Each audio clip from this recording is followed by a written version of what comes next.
સુરત શહેરની ઉધના પોલીસે જુગારનો ગણનાપાત્ર કેસ શોધી જુગાર રમતા 6 આરોપીઓને કુલ કિંમત ₹41,050ના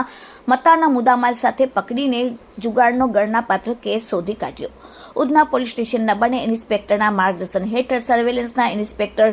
KM ઈસરાણી તેમજ તેમના માણસો અલગ અલગ ટીમો બનાવીને પેટ્રોલિંગમાં હતા. તે દરમિયાન અપકોને મળેલ સંયુક્ત બાતમીના આધારે 3 પટ્ટીનો જુગાર રમતા 5 આરોપીઓને ઉધના રોડ નંબર 4 નહેરુનગર ઝુંપડપટ્ટીની ગલીમાં સ્ટ્રીટ લાઇટના અજવાળામાં જાહેરમાંથી પકડી પાડીને તેમની પાસેથી ગંજીપાના નંગ 52 તથા અંગઝડતીના અને દાવ પરના મળીને કુલ કિંમત ₹41,050ની મત્તા સાથે પકડી પાડીને કાયદેસરની કાર્યવાહી કરી. એટલું જ નહીં, પકડાયેલ આરોપીના નામ છે સાબિર પઠાણ, ઓમનગર દુંભાલ ફાયર સ્ટેશન પાસે લિંબાયત 2, મોહસિન ઇબ્રાહિમ શેખ, અનાસનગર હોટેલ નુરાની મસ્જિદ પાસે મીઠી ખાડી 3, અસુલ પ્રસાદ તિવારી, સંજયનગર 4 ઉધના રોડ નંબર 4, મનોજ મારવાડી, મોરારજી વસાહત રોડ નંબર 12 ઉધના 5, દિનેશ બાવીસકર,